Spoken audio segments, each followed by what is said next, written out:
was a community leader that cared about people. Well, I think he was very instrumental in getting people working together to better the community.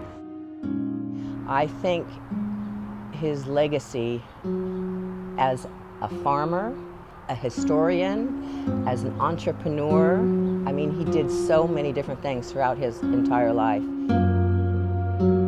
My children and their children will continue to benefit generation after generation from his foresight and his scientific genius in agriculture and his visionary leadership in business and philanthropy and community mindedness.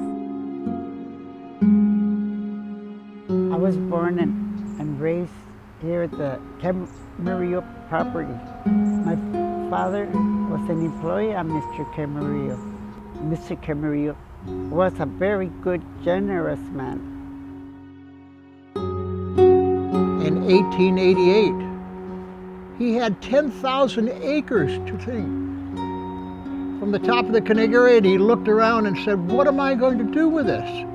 And he turned it into walnuts and lima beans and citrus, and to something that we can be very proud of today. He built a 14-room home for his bride. I like the fact that this ranch remains an island and a lot of commercial activity, but one of solace and peace and quiet and beauty. In 1958, I wrote the obituary of Adolfo Camarillo's death, and I was very interested in, that was the longest story I ever wrote in my life. And it was very interesting about his life and what he did in the community. And today, 50-some years later, we're looking at how do we preserve this for not just us, but for our children and grandchildren in the future.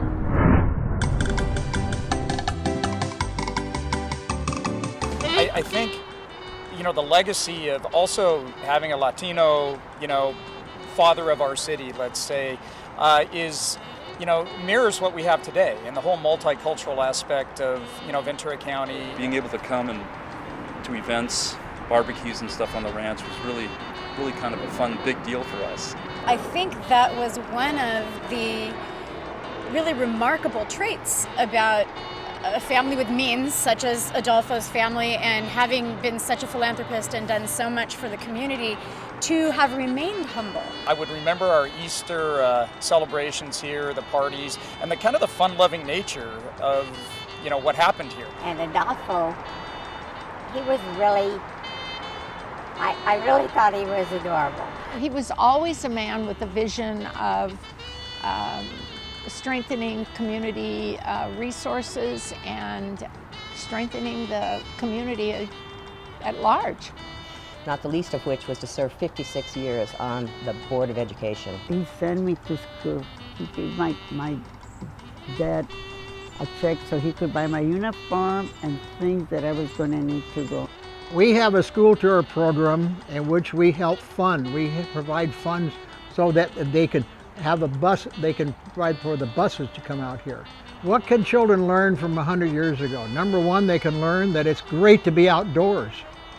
It's great to get dirt in your hands. It's great to plant things and watch them grow. Last year, over 1,800 children came into our ranch. We turned butter. We roped a steer. We milked the fake cow. It was neat to learn that they weren't able to just go to the grocery stores and buy food. They'd have to grow their own food. They didn't have like iPads or stuff like that, the things that we have nowadays. I think it's really important that other kids learn about our history. For me personally, and for a lot of us here at the foundation, we recognize that we're not going to be here forever, and that our job is to put a sustainable model of fundraising and revenue generation in place that could be duplicated and replicated long after we're gone. We want this legacy, this history, this image, this ranch to be part of history. That means that other people younger people, people unborn today, can come out and visit this and see it and say, well, who was Adolfo Camarillo? And we've got to put aside our time, we've got to put aside our efforts, we've got to put aside our money to make this happen. We need your help as community members to help ensure that we are able to continue doing that. If you haven't been to the Camarillo Ranch, you should really come. It is amazing.